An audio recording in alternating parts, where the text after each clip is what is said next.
Aujourd'hui, bienvenue à la conférence a pour thème Mandat du ciel, élection divine et race royale. Alors, comme d'habitude, donc ce petit topo pour le cercle d'Action Légitimiste sur Discord euh, a pour objet de présenter certains points de doctrine légitimiste et de tenter d'apporter un aspect pratique et voir ce qu'on peut faire, ce que ça peut vouloir dire pour notre action. Donc aujourd'hui, j'ai pris un sujet un peu plus théorique que d'habitude, qui va chercher à présenter un aspect, on pourrait dire anthropologique, de la royauté à travers le monde et les âges. Alors pourquoi ai-je pris ce sujet? Tout simplement parce que j'ai remarqué donc, que dans les monarchies extrêmes orientales, on avait dans les royautés un certain concept de la révolution qui est très intéressant pour nous, puisqu'il permet en fait souligner qu'est-ce qui est dans la royauté par rapport à l'ordre divin ou l'ordre cosmique, qu'est-ce qui est commun à travers les époques et les lieux. Et cela permet aussi en creux ou en négatif de mieux comprendre la royauté. Alors, je vais essayer d'être concis, de présenter en 3 points. Donc, cette,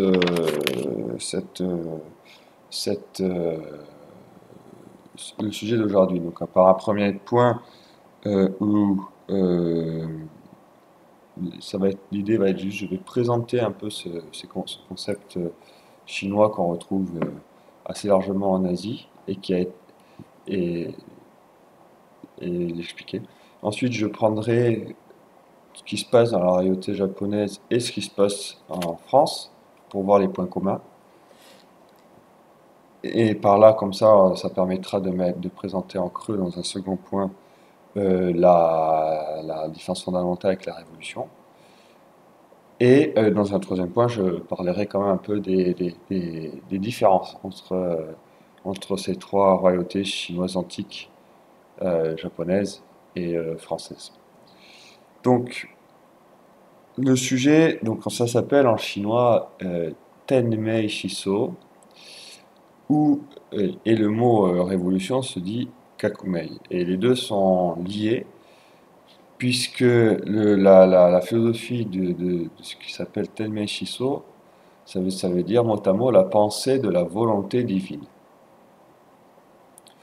Et en fait, c'est très facile normalement à comprendre pour nous, puisque conceptuellement, c'est très proche quelque part de ce qu'on appelle vulgairement disons un mauvais escient, mais je ne vais pas rentrer dans les débats de ce concept qui a été créé ad hoc, mais du droit divin. Donc, l'idée que, en tout cas, pour faire simple, cette idée qui est exprimée d'ailleurs par Saint Paul à la lettre aux Romains 13, premier verset, que tout pouvoir vient de Dieu et que tout pouvoir politique doit refléter d'une part l'ordre divin, donc dans son aspect hiérarchique, ordonné euh, et euh, divisé dans le sens où chacun a une place avec une certaine mission et tout ça de façon bien harmonieuse et bien ordonnée. Et aussi doit refléter l'ordre divin dans l'exercice de la vertu. Mais plus que ça, c'est ça j'en reparlerai après, c'est l'idée aussi que c'est Dieu qui décide de l'ordre politique, qui le désire, et qui, en pratique, oui, en particulier, va en fait, ce qu'on pourrait dire, élire Dieu. Pardon, Dieu élire le roi, choisir le roi, en fait. Hein, cette idée que Dieu choisit le dirigeant, le roi, et que cette élection existe et qu'elle est quelque part obligatoire. Et donc, l'idée qui va avec, et c'est là ce qui permet de faire la différence entre un mauvais gouvernement ou un bon gouvernement, c'est que un bon gouvernement sera le gouvernement qui est élu par Dieu et ce qui lui donne une légitimité et qui fera les volontés de Dieu. Et plus la politique royale ou enfin d'un pays fait les volontés de Dieu, plus ce pays sera prospère, heureux, de façon pas plus heureux, etc. En fait, donc, ce que je viens de présenter, c'est un peu ce sont les points communs de différentes théories sur la royauté euh, que, que je vais rapidement présenter. En Chine, donc ça, c'est un peu moins, évidemment, la façon dont je l'exprime maintenant, forcément, j'utilise les mots que nous avons en français, donc tout de suite, ça prend une connotation très chrétienne. Dans les pays non chrétiens, ça n'a pas cette connotation chrétienne, mais on est quand même assez frappé de constater qu'il y a cet ordre général, cette structure qui est là, cette sorte de conscience anthropologique que premièrement Dieu existe et que deuxièmement tout pouvoir royal doit être issu de Dieu, doit être approuvé par Dieu, ou ça peut être par les dieux ou par d'autres choses qui sont transcendantes à notre ordre, mais qui en tout cas qui nous dépassent et qui gèrent, qui règnent sur tout le monde et sur la nature en particulier dans une sorte de providence non révélée et surnaturelle, avec dans les religions païennes un Dieu qui est éternellement muet. Et donc, en particulier, par exemple en Chine, les grands penseurs vont tenter de faire parler ce Dieu muet en cherchant quelque chose qui s'approche d'un droit naturel, donc en cherchant un peu la nature humaine, et d'identifier que cette nature humaine non créée par l'homme a ses règles et que la politique doit obéir à ces règles-là. Après, en fonction des époques et des penseurs, c'est plus ou moins heureux, disons, enfin, l'expression de cette loi naturelle est plus ou moins proche de sa réalité. Mais il faut avouer que dans le confucianisme, ce qu'on appelle communément le confucianisme, enfin en tout cas ces penseurs à partir de Confucius, ont approché une expression de la loi naturelle qui est assez intéressante, en particulier dans les analyses de la psychologie humaine, de la nécessité de la vertu humaine et donc de théories qui associent la politique à la morale dans le sens de une bonne politique nécessite un roi vertueux. Et un roi vertueux, c'est un roi qui rend justice. Et à partir de là, un ordre juste, en fait, ou harmonieux, peut se passer. Euh, Ikakumei là-dedans, qu'est-ce que cela veut dire? C'est dans l'histoire de Chine, moi, il y a eu des changements de dynastie à plusieurs moments et des grandes crises à plusieurs moments, avec de grandes guerres et de grands troubles.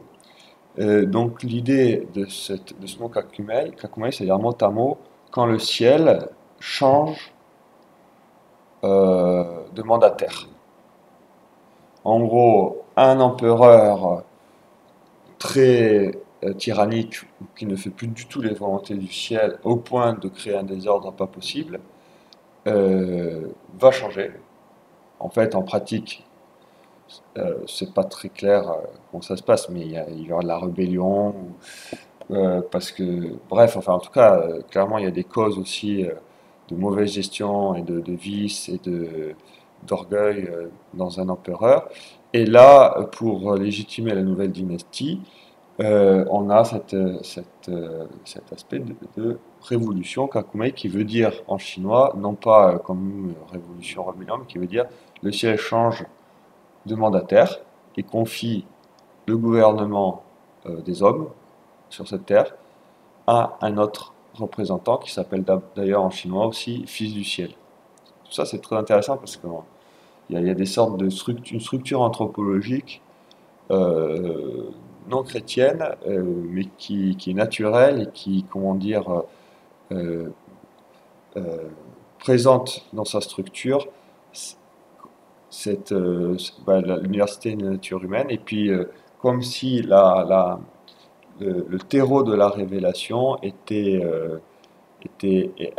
enfin, je veux dire, vous savez, c'est un peu les thèses aussi de Joseph de Maistre, etc., mais dans la genèse de l'Évangile, avec le proto-évangile, la promesse du Sauveur, etc., ce genre de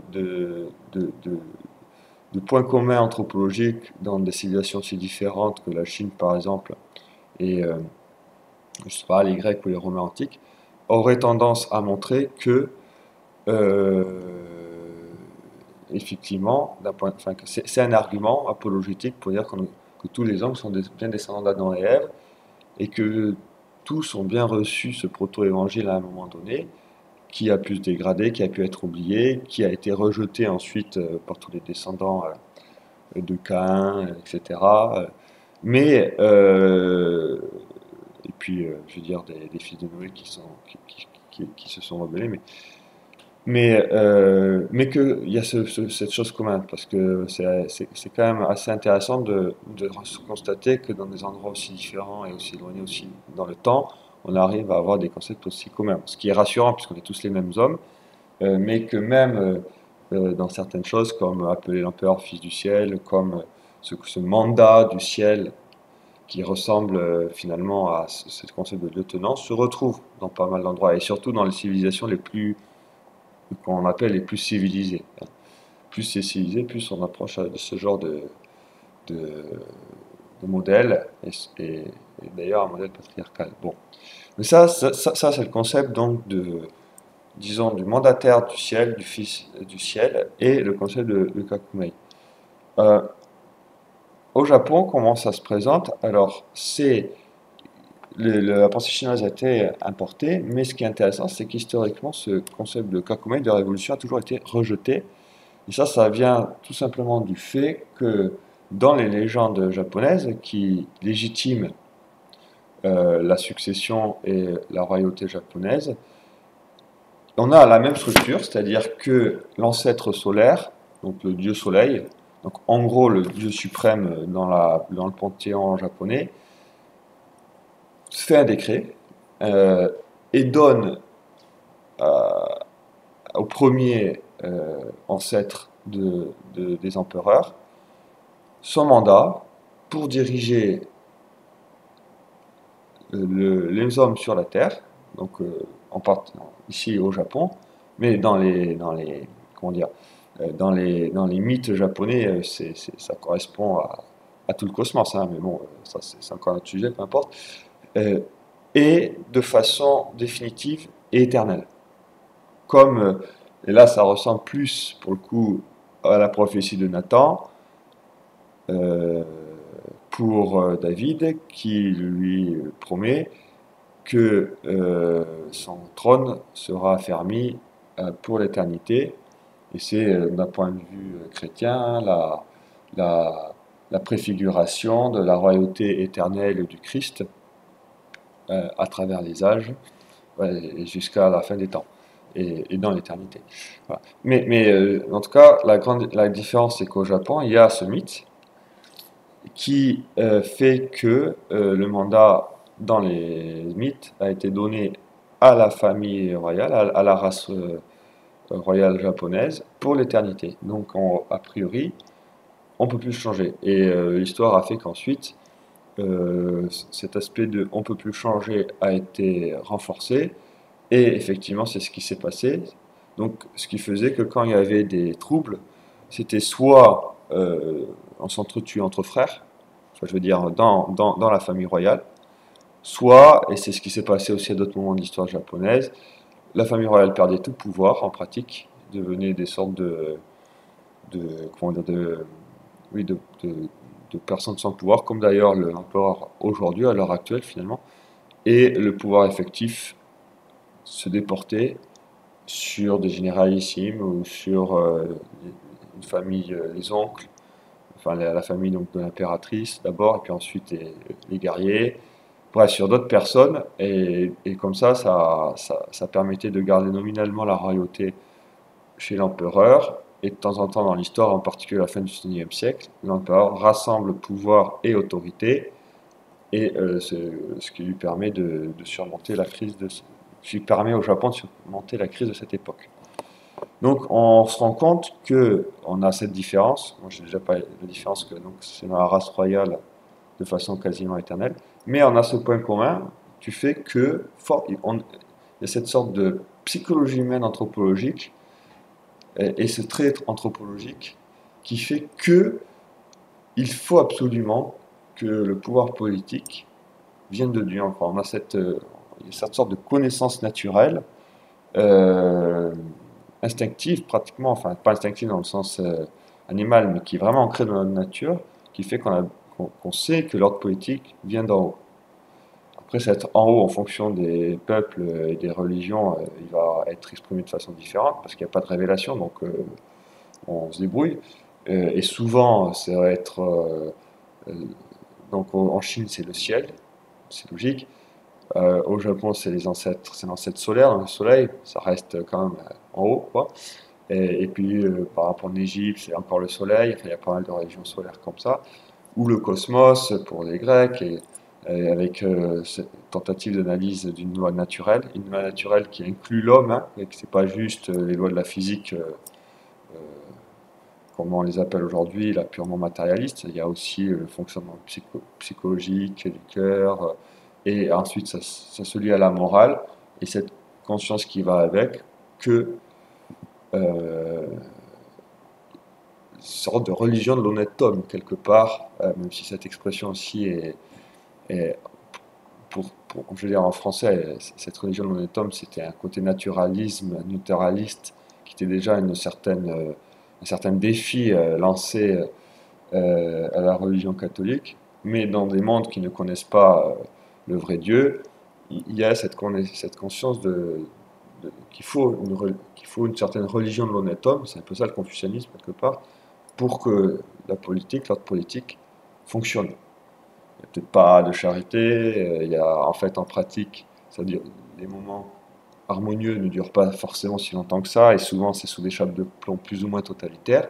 Mais enfin, pour pas que tout le monde s'entretue et pour que ça fonctionne, pour aussi se débrouiller, je vais dire, pas parce que la nature n'est pas forcément euh, douce et clémente, donc il y a des catastrophes naturelles, il y a des guerres, enfin bon, il vaut mieux être bien soudé et qu'il y ait un ordre bien fait et qui correspond à notre nature, donc hiérarchique, patriarcale, etc. Et comme ça, tout le monde s'entend mieux et ça fonctionne, quoi. Il y a de l'huile dans les rouages. Voilà. Mais ce qui est intéressant, c'est toujours connecté au ciel. Et je finis. Donc j'ai parlé de la Chine, du Japon, et le troisième exemple, je vais prendre la royauté française. Ce qui est intéressant, c'est dans la royauté française, et donc par là, c'est pour aussi parler dans les sociétés chrétiennes, on a la même structure en fait, hein. Saint Paul, c'est très clair, tout pouvoir vient de Dieu, et et, euh, et, euh, et puis pour la France en particulier, c'est encore plus précisé avec finalement les promesses de Saint-Rémy faites au roi de France, euh, qui lui disent bien. Comme ça, on a aussi ce lien avec le mandataire qui est nommé, qui est élu en France par la naissance et les lois fondamentales, et son action qui va être vertueuse ou pas, va décider du bonheur de sa politique et de son peuple ou pas. C'est exactement ce que dit Saint-Rémy à Clovis. Si tu accomplis les promesses de ton baptême, euh, le pays en gros sera prospère et tout ira bien. Et si tu n'obéis pas, des, des malheurs vont t'arriver. Si on regarde l'histoire de France en pratique, c'est ce qui se passe, c'est ce qui s'est passé de façon assez impressionnante pour n'importe qui. Et cette histoire, si on veut bien le constater, est un défi pour tous les athées et les agnostiques de tout poil. Mais ce qui est intéressant, c'est qu'on est dans la même structure. Donc, mandat lieutenant de Dieu sur terre est lié en même temps avec cet accomplissement de la mission. Dieu ne fait pas que Enfin, si Dieu élit un roi, c'est-à-dire choisit un mandataire, c'est pour accomplir une certaine mission. Et cette mission, c'est pour les pays. Et c'est là où après on va voir les différences. C'est-à-dire que, j'en parlerai en troisième partie, donc je ne vais pas en parler tout de suite, mais juste pour dire qu'est-ce qui fait la différence entre tout ça, derrière une structure commune, c'est comment on sait ce que Dieu veut, et c'est le contenu de la mission. Mais ça, j'en parlerai un petit peu après. Ce que j'aimerais maintenant, dans un deuxième point rapide, c'est expliquer pourquoi, comment ces différentes théories royales, je sais pas, chinoises avec le mandat du ciel, chrétienne avec le lieutenant de Dieu sur terre, le roi comme ministre de Dieu, le lieutenant de Dieu sur terre, et la royauté japonaise où les empereurs sont empereurs parce que le mandat du gouvernement a été confié à leurs ancêtres et qui se transmettent de génération en génération. Pourquoi tout ça c'est fondamentalement différent de la révolution moderne.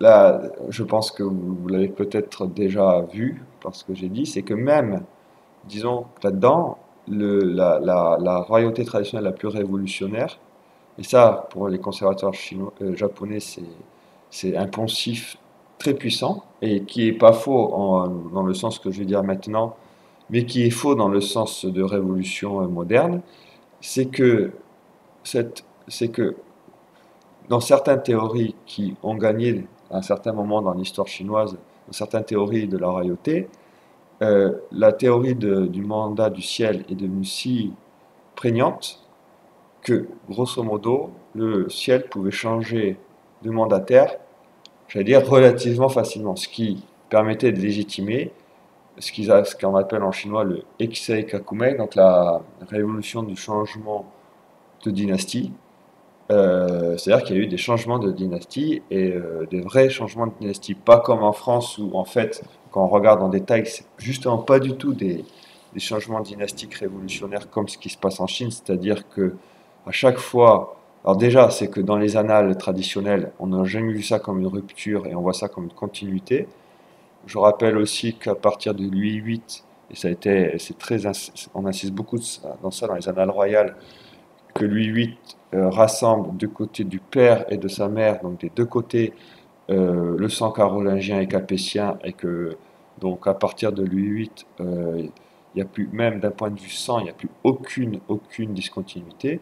Mais même avant, ça a toujours été insisté que, d'une part, les mérovingiens comme les carolingiens se sont éteints, sans succession mâle, et que finalement, leurs successeurs, qui soient carolingiens puis ensuite capétiens, sont aussi très proches d'eux d'un point de vue du sang, étaient les plus légitimes à ce moment-là, pour continuer la mission qu'avaient leurs prédécesseurs, pas pour faire autre chose d'une part, et étaient les plus proches du sang, et puis à chaque fois se rapprocher du sang en se mariant dans leur souche. Pour les capucins, c'est très clair, à part Anne de Kiev, si je m'abuse, toutes les reines sont de souche carolingienne. Voilà. Et pour les mérovingiens, on a beaucoup moins de sources, donc c'est un peu plus compliqué de savoir, mais tout indique qu'il y avait la même philosophie, la même idée. Mais en Chine, là, on a des dynasties qui n'ont rien à voir, et souvent d'ailleurs des dynasties même qui deviennent étrangères. Mais ce qui est intéressant, c'est que c'est pas révolutionnaire dans le sens où ces changements de mandat du ciel ne changent pas l'ordre général. Il y a toujours des rois, il y a toujours un ordre, il y a toujours une hiérarchie, il y a toujours un patriarcat, il y a toujours un ciel, et les nouveaux rois s'obligent à faire la mission du ciel que les précédents ne faisaient plus. Et c'est pour ça qu'il y a eu cette révolution. Et ce qui est intéressant, et ça c'est un père jésuite qui parle d'histoire du Japon, mais qui parle aussi un peu de Chine à un moment donné, le père Charlevoix qui fait ce commentaire, c'est que il y a cette sorte de particularité en Chine à travers la longue histoire, outre le XXe siècle, les révolutions communistes, mais il a écrit au XVIIIe siècle, ça il ne faut pas le savoir, c'est que malgré des changements de dynastie et le joug finalement de dynasties étrangères, les dynasties étrangères se sinisent et deviennent plus chinois que les Chinois, et qu'ils sont obligés pour régner, et que quelque part, il y a il y a eu ce talent chinois de naturaliser, de siniser les dynasties étrangères qui ont dominé la Chine à travers l'histoire. En particulier les dynasties mandchoues, bon, et la dernière, hein, les Ming. Et voilà, bah, c'est vrai que c'est un phénomène intéressant et qui se passe pas mal dans l'histoire chinoise. Et en fait, au Japon, ici, le Japon a toujours été très fier justement de ne pas avoir été sous une dynastie étrangère dans toute l'histoire connue. Même si au passage, quand on regarde les mythes, la dynastie de l'Empire elle-même commence dans les mythes par une conquête du Japon central, et selon toute vraisemblance, cette conquête se fait par une race royale, mais qui n'est pas du coin au départ, quoi, hein. Mais bon, ça, il faut pas le dire aux conservateurs japonais, même s'ils le savent en fait, au fond. Mais bon, comme c'est très ancien, on a peu de sources, donc on peut pas tout à fait savoir ce qui s'est passé non plus.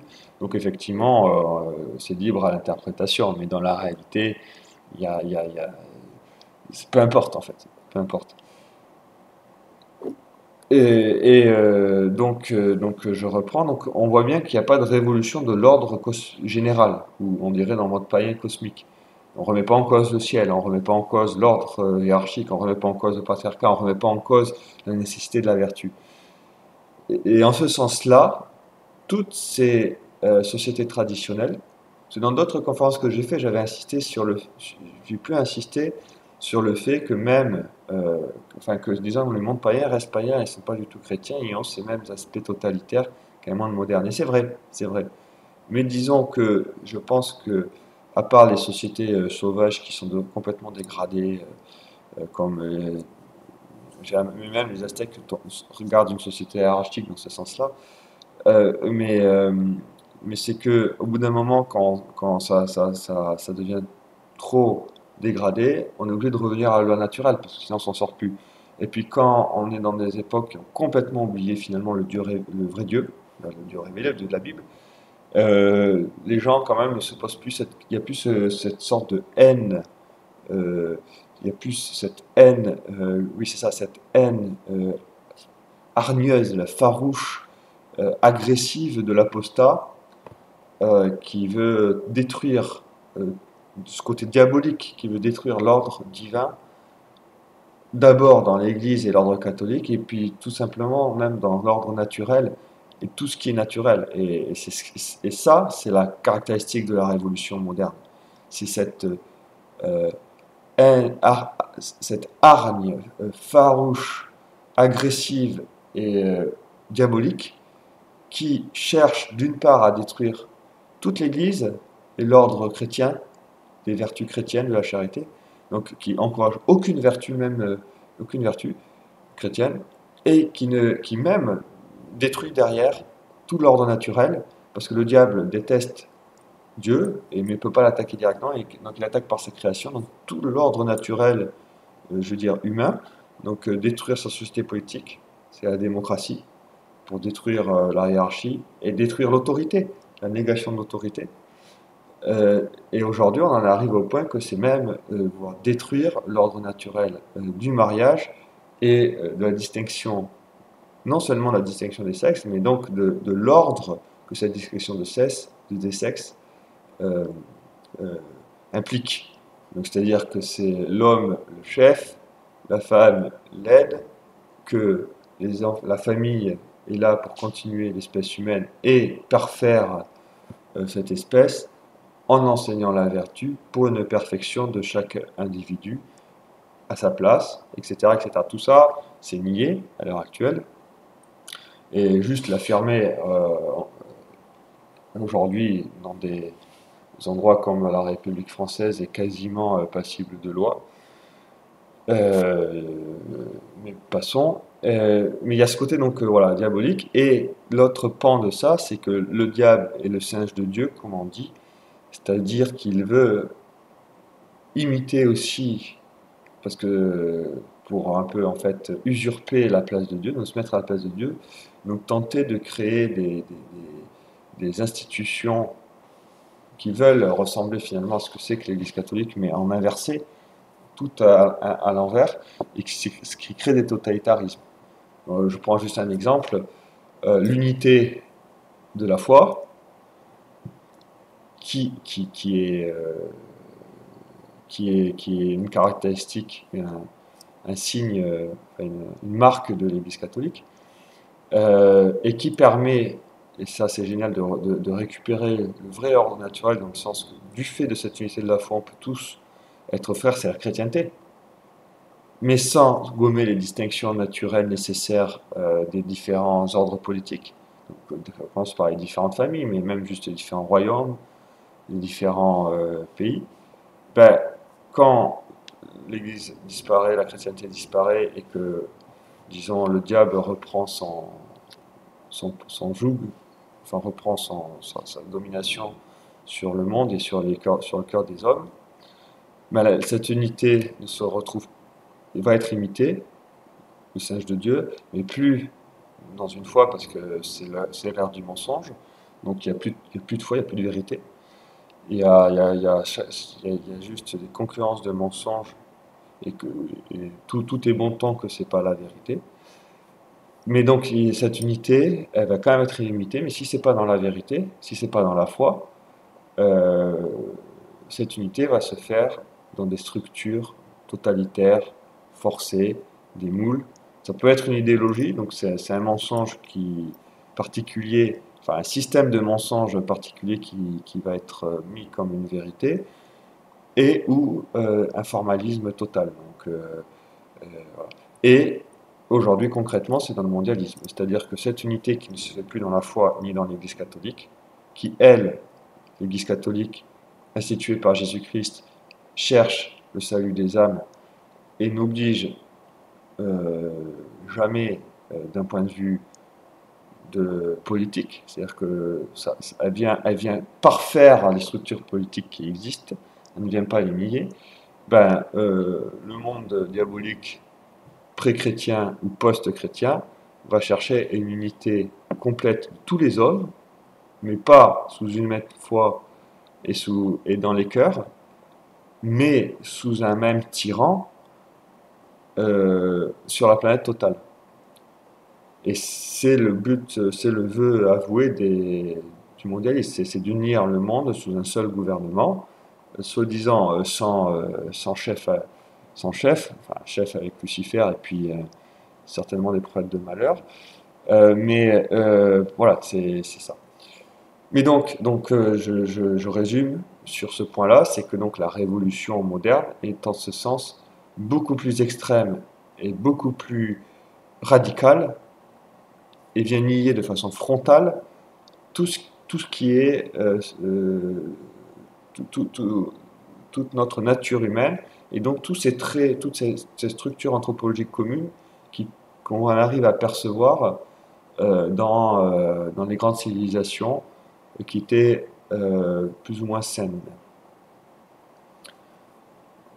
Du fait de ce côté apostate, du fait justement du rejet de la chrétienté frontalement, qui arrive à un rejet frontal aussi de tout ce qui est naturel. Bon, sauf que certainement que ça peut pas durer longtemps, parce que ça crée, en gros, on s'autodétruit. Donc en faisant ça, parce que quand on est contre nature, en fait, on s'autodétruit, et on a beau être sous le joug du démon, etc. Quand l'homme commence à s'autodétruire, il y a quand même des réflexes naturels de survie qui fait qu'il va revenir à une certaine loi naturelle, et a priori revenir sur certains aspects de principes naturels comme la hiérarchie, l'ordre, et ça peut devenir des tyrannies terribles, mais finalement une tyrannie terrible est plus naturelle que la démocratie qui, elle, nie l'autorité. En fait, dans une tyrannie au moins, je dis pas que il faut pas la tyrannie évidemment, la tyrannie, c'est d'ailleurs ce que dit saint Thomas d'Aquin, pas moi, euh, conserve cet ordre hiérarchique qui fait que un tyran peut se convertir. Alors que dans une démocratie, on peut jamais, il n'y a jamais personne qui, il n'y a pas l'autorité est niée en principe euh, et en pratique, c'est une anarchie organisée, enfin, c'est une anarchie qui est téléguidée et contrôlée par une oligarchie cachée. En gros, c'est ça, hein, en fait, hein, ce qui se passe en pratique, parce que la vraie démocratie est tellement contre nature qu'elle ne peut pas exister sans devenir tout de suite une guerre totale. Donc, ce que nous, on appelle démocratie dans nos différents pays sont deux principes de démocratie, donc elles sont complètement révolutionnaires et mauvaises. Mais en pratique, ne sont pas des démocraties, ce sont des oligarchies cachées qui contrôlent, donc des minorités qui contrôlent le pouvoir et qui font croire et qui se maintiennent en faisant croire que la démocratie fonctionne. Mais tout ça, ça fonctionne pas. Et là, je précise parce que ça, un certain nombre de personnes le voient, dont par exemple des gauchistes ou ce genre de choses. Et comme solution, parce que ça, au lieu de dire qu'il faut retrouver un ordre naturel hiérarchique avec un roi qui respecte les volontés de Dieu, etc., ils vont dire qu'il faut encore plus de démocratie et supprimer l'oligarchie. Mais c'est complètement faux. Alors il y a deux possibilités, soit ils sont juste naïfs et ils ne sont pas allés au bout du raisonnement, et ça faut prier pour eux pour qu'ils finissent leur raisonnement, qu'ils se rendent compte que c'est pas possible, que plus ils mettent de démocratie, plus ça va être catastrophique et accentuer nos maux, ou alors en fait ils savent très bien ce qu'il en est, et c'est juste qu'ils ont envie d'être la nouvelle oligarchie qui contrôle à la place de l'ancienne oligarchie, c'est les coups d'État. Et c'est ce qui se passe par exemple en France depuis 200 ans. Hein. Les coups d'État, c'est quoi? C'est ça. C'est-à-dire que finalement, le système démocratique pour l'oligarchie cachée est très pratique parce que on a un max de pouvoir en ayant un minimum de responsabilité, puisqu'on sait jamais, puisqu'on est caché, puisqu'on fait ce qu'on veut pour ses propres intérêts, c'est jamais sa faute. Voilà. Après, l'homme étant l'homme, heureusement, il y a des plus et des moins. Mais ce que je veux dire, c'est donc qu'il y a des moments où il y a quand même des politiques qui, quand même, on est un pays chrétien, etc. Donc il y a ce sens du devoir, du sacrifice qui est ancré. Donc on a eu des, des régimes, voire des politiques qui ont été plus dans ce sens-là chrétien et naturel que d'autres. Mais le principe révolutionnaire est une chape de plomb qui fait que même quand il y a un mieux à un moment donné, et c'est moi qui le dis, à un moment par exemple, je sais pas, un De Gaulle un- ou le début de la Cinquième République, pardon, de la Troisième République, quand c'est pas encore vraiment une Troisième République, etc., parce qu'il n'y avait que les légitimistes qui étaient et des royalistes qui étaient au pouvoir, etc. Même s'il y a un mieux à un moment donné, le principe révolutionnaire, s'il n'est pas nié dans son principe, c'est les germes de tous les mots et ça recommence. Et c'est exactement ce qui se passe depuis la Révolution française en France, mais en fait dans le monde. Hein. Voilà. Euh, donc, et troisième point,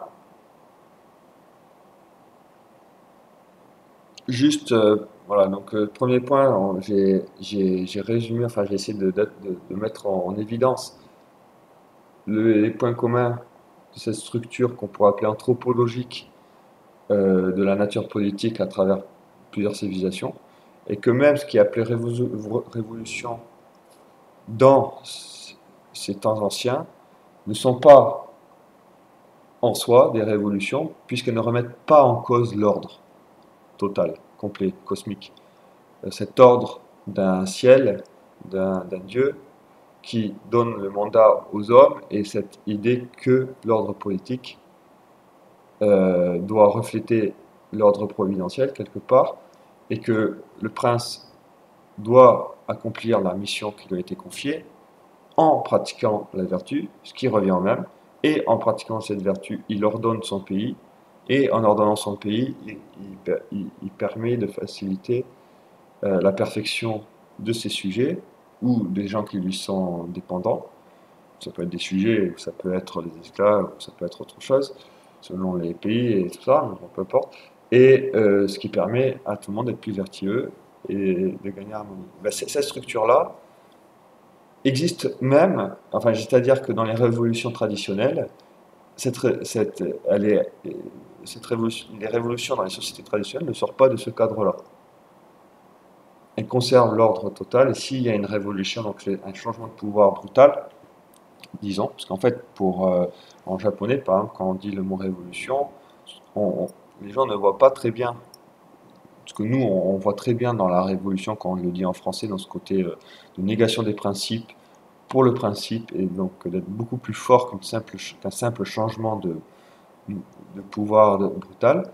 Dans la société traditionnelle, le changement de pouvoir brutal est intégré à cet ordre cosmique et est toujours légitimé pour dire que c'est pour justement rétablir les volontés de Dieu, en fait. Donc on ne nie pas Dieu, on ne nie pas l'autorité de Dieu, on ne nie pas l'autorité des rois qui sont les représentants de Dieu sur terre, etc., etc. Dans la Révolution, on nie tout ça. Alors ce qui est intéressant, c'est que, c'est ce que je disais juste avant, là, vous voyez les gauchos qui, quand ils voient qu'il y a une oligarchie cachée, ou pas, ou plus ou moins cachée, qui contrôle tout, ils disent que pour résoudre ça, il faut encore plus de démocratie. Euh, c'est intéressant parce que même si là, si c'est complètement révolutionnaire et que ça va accentuer le mal parce qu'on sait que ça ne correspond pas à notre nature humaine, enfin on le constate, on ne le sait pas, on le constate tout simplement, hein. Ce qui est intéressant, c'est que d'un point de vue anthropologique, il y a le même fonctionnement que dans une société traditionnelle, c'est-à-dire que quand il y a un problème et qu'ils veulent faire un cours d'État, eh ben, c'est pour mettre plus du principe qui est vu comme vrai. Alors, sauf que le principe ici vu comme vrai, c'est la démocratie. Donc c'est un principe complètement délétère, mortifère et faux. Mais le réflexe anthropologique est le même, c'est-à-dire de remettre le principe. C'est exactement ce qui se passe aussi dans l'Église quand on a la réforme grégorienne, la réforme catholique du Concile de Trente, etc., etc. C'est-à-dire que quand il y a des crises, on reforme, donc on forme encore pour revenir aux principes purs qui ont été dégradés. Sauf que dans l'Église catholique, heureusement, les principes évangéliques sont ceux qui ont été donnés par Dieu, et c'est l'exemple de Jésus-Christ, Fils de Dieu et vrai homme.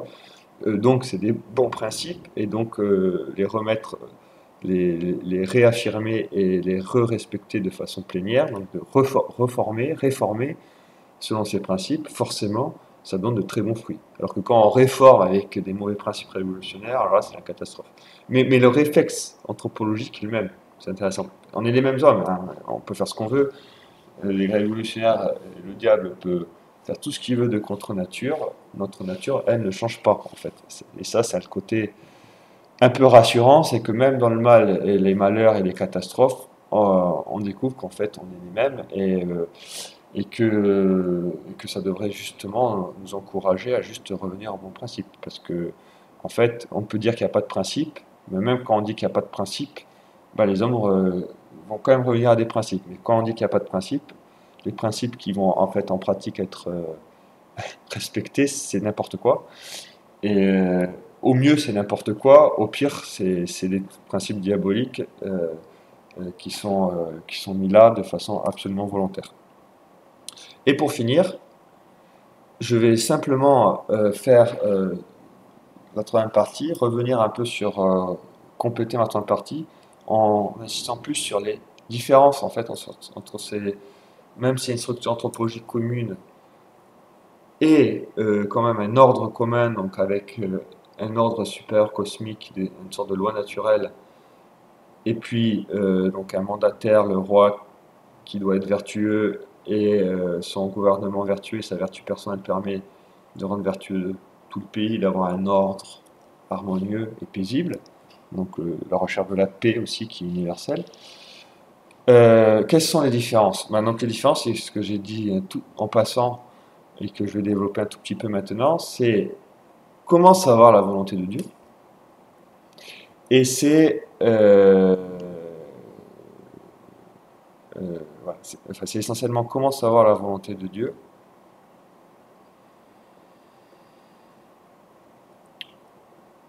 Et voilà, et qui le définit. Et aussi, qu'est-ce que c'est? C'est les deux points que j'ai dit tout à l'heure, hein. Comment savoir la volonté de Dieu et qui c'est? Alors c'est intéressant parce que, comme je disais tout à l'heure, par exemple en Chine, mais par exemple, on a je crois que c'est où qu'on a ça déjà? Quelque part, je crois, enfin, vous savez, quand Saint Paul va chez les Grecs, puis enfin, on a trouvé un épitaphe, enfin, il y a un épitaphe qui dit à ce Dieu unique qu'on ne connaît pas ou inconnu, enfin ce Dieu inconnu, une expression comme ça. Ça correspond un peu au dieu muet des Chinois, c'est-à-dire que bah, comme il n'y a pas la révélation, le dieu est absolument muet.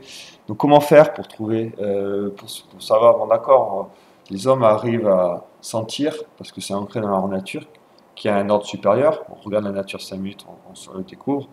Et il n'y a pas que Aristote ou les Grecs qui l'ont découvert. Les Chinois, dans ce sens-là, ne l'avaient pas exprimé de façon philosophique, aussi philosophique que les Grecs, mais en fait, en regardant la pensée philosophique chinoise antique, d'un point de vue de son expression et de ce qu'elle a trouvé, on n'est quand même pas si loin que ça euh, de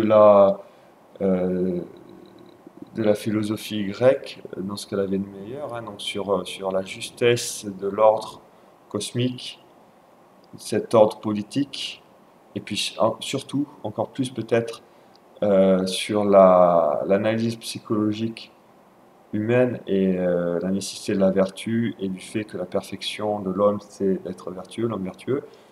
Ça aurait été quand même bien. C'est pour ça que Confucius est célèbre d'ailleurs. Mais ce qui est intéressant, c'est que d'un point de vue providentiel, c'est comme si le bon Dieu avait préparé pour toute l'humanité vraiment la venue de Jésus.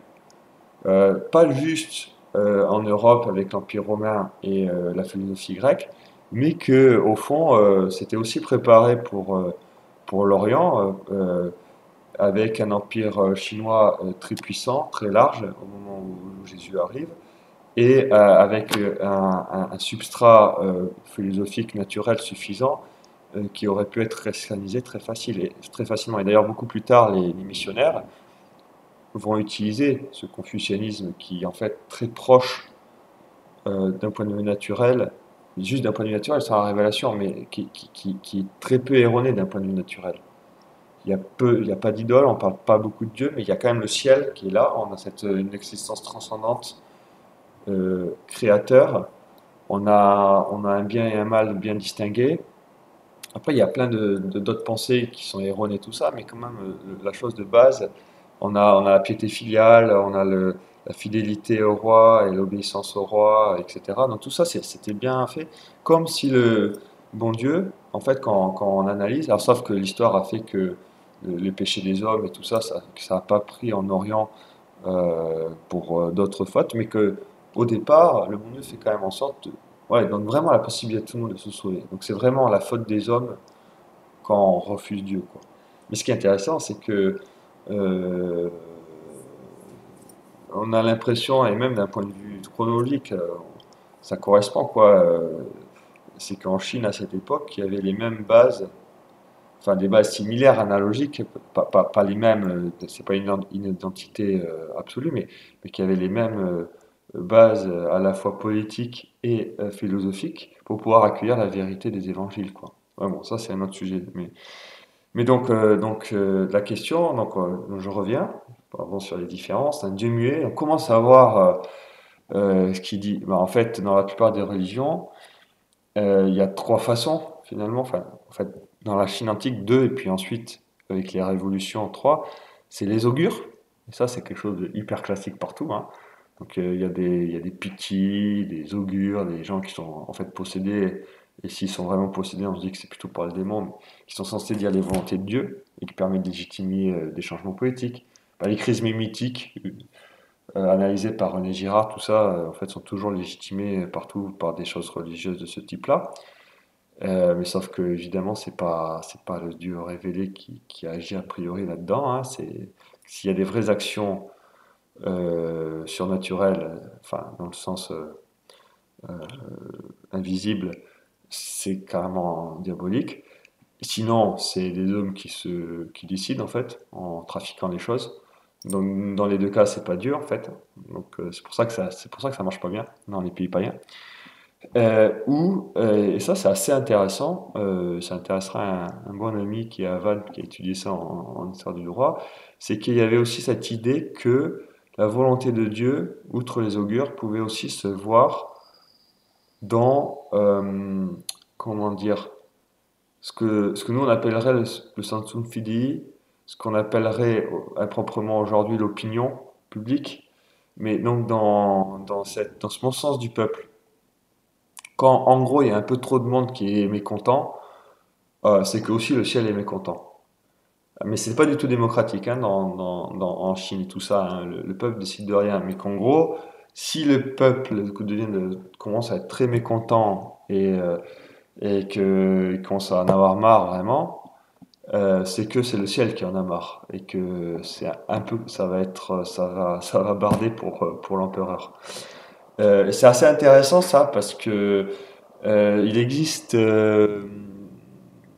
dans la royauté française ou tout ça, euh, cette idée que qu'effectivement la volonté de Dieu peut s'exprimer de façon indirecte et un peu indistincte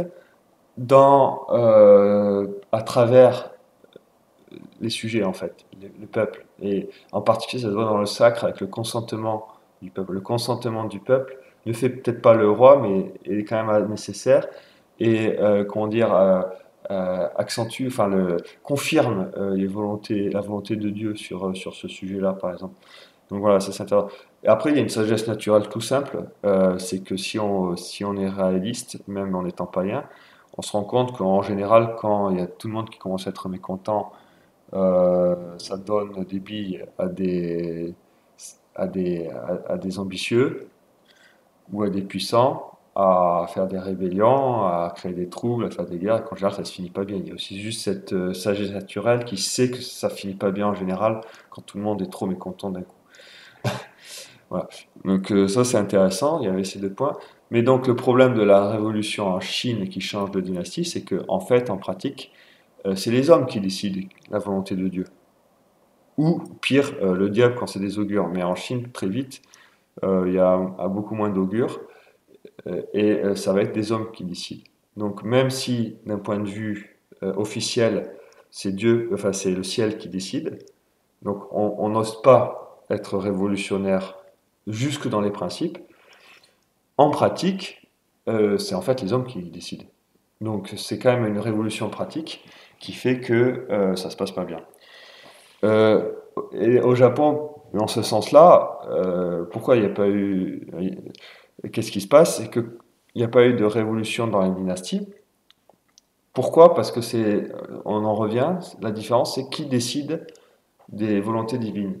Ben, au Japon, comme ça a été fixé dans la dynastie royale par les mythes, après, on n'a plus pu changer ça. Donc ça veut dire que les hommes ne pouvaient plus changer les volontés de Dieu sur le mandat donné à la famille impériale pour diriger. Et donc dans ce sens-là, ça a protégé ça, enfin le cœur, disons, du pouvoir de l'action humaine. Malgré ça, l'action humaine revient du fait que les lois fondamentales sont pas claires, moins claires au Japon, et qui fait qu'un empereur régnant peut décider de son successeur. Donc ça crée des guerres intestines entre dans les familles impériales. Et puis ensuite, quand la famille impériale perd son pouvoir, ben là ça devient encore beaucoup plus humain, puisque dans les différentes familles régnantes, shogunales et généralissimes et tout ça, euh, même si ils ont tendance à imiter le fonctionnement de la famille impériale, bah là, ça se règle par la guerre, par la force, souvent, et c'est les hommes qui décident beaucoup plus, donc ça crée beaucoup de troubles. Juste pour préciser, pour la Chine, quand le mandat est confié, c'est pas non plus révolutionnaire, on change pas à chaque.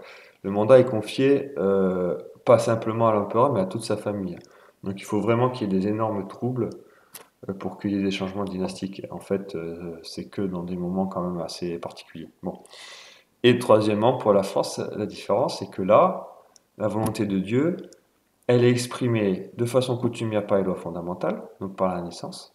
Donc, en fait, dans la chrétienté, la volonté de Dieu n'est pas exprimée de façon positive. Donc, ça permet d'éviter les révolutions décidées par augure, par une tierce personne ou par, disons, les hommes, que ce soit les rois régnants, que ce soit d'autres. Il y a encore cette phrase de saint Paul qui dit que tout pouvoir vient de Dieu. Donc, d'un point de vue naturel, on admet la, la coutume qui existe à un endroit. Et c'est ce que font les missionnaires hein, quand ils arrivent partout. Ils nient jamais l'ordre politique. Ils vont attaquer, ils vont combattre les vices et les institutions vicieuses qui peuvent exister ici là, mais jamais l'ordre politique tel quel. Hein. On ne remet pas en cause la royauté japonaise si c'est au Japon, chinoise en Chine, même les Aztèques, ils n'étaient pas remis en cause. La hiérarchie a été conservée. C'est juste que le roi, enfin les Aztèques, la dynastie aztèque s'est autodétruite, mais toute la noblesse, tout ça a été conservé en fait. C'est ça qui est assez intéressant. Même dans des pays qui sont a priori très dégénérés, voilà, on nie jamais l'ordre politique parce que ça vient de Dieu. Et dans l'ordre chrétien, même s'il y a eu des théories ici ou là de la possibilité de délier du devoir d'obéissance des sujets par rapport à leur présence dans certains cas exceptionnels, pape, etc. En pratique, ça s'est quasiment jamais passé. Et même quand ça se passe, ça justifie pas un changement politique, en fait. Et pour la France, ça s'est jamais passé. Et pour la France, de plus, on a cette sorte de révélation divine par saint Thomas, par saint Rémy et tout ça, et Clovis, l'épopée de Clovis, qui fait que la France s'est toujours vue comme une sorte de nouvel Israël, héritier de David, et pour continuer la mission de Dieu sur terre, à protéger l'Église et être son glaive aussi, et de faire les œuvres de Dieu sur la terre. Et ensuite, avec l'histoire et les lois fondamentales qui se sont complètement précisées et figées, avec la loi salique, en France, il n'y a plus du tout d'action humaine dans le choix de Dieu, pas de Dieu, enfin, si, le choix par Dieu du roi, qui est complètement décidé par la naissance, sans aucune action humaine. Et dans ce sens-là, c'est une élection de Dieu pure. Et qui est ancrée dans une dynastie, qui ne peut pas changer de dynastie, ça ressemble au Japon, mais avec l'aspect qu'il faut être vertueux comme en Chine, donc les deux en même temps. Mais c'est pas parce que. Mais il faut les deux, voilà. Donc un roi non vertueux fera qu'il y aura des catastrophes, mais ça ne peut pas légitimer le fait qu'on change de roi. Euh, et inversement, on ne peut pas avoir de roi qui n'est pas dans le sang de nos rois. Mais le sang de nos rois ne suffit pas, il faut aussi un mariage catholique qui vient comme confirmer ou accentuer la fidélité des rois de France par rapport à Dieu, qui dit et on ne fait pas que le sang, on, on a mis de façon coutumière, c'est pas quelqu'un qui a décidé, ça s'est fait progressivement, dans nos lois fondamentales, que les institutions voulues par Jésus décidaient aussi du roi, puisque si on n'est pas issu d'un mariage catholique, on ne peut pas devenir roi. Donc ça garantit finalement la mainmise de Dieu sur la succession des rois de France. Et pour finir, et ben ça fait pile une heure. Pour finir, euh,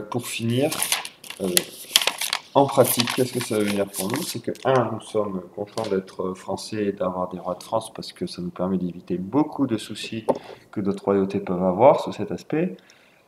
Euh, et deux, il faut savoir que donc on ne choisit pas son roi, qu'on l'a et on devrait en être content hein, parce que c'est en fait un souci en moins et que ce roi, il faut être convaincu parce que quand on le constate en fait hein, par l'histoire et parce que je vais présenter aujourd'hui tout ça, que le roi est vraiment élu par Dieu et que la révolution démocratique et libérale est vraiment suppôt du diable. Donc dans cet aspect, il n'y a vraiment pas photo, donc il faut devenir réaliste rapidement, appliquer les bons principes et commencer à les appliquer chez soi, sur soi-même et autour de soi. Voilà, je vous remercie de votre attention. Est-ce que vous avez des questions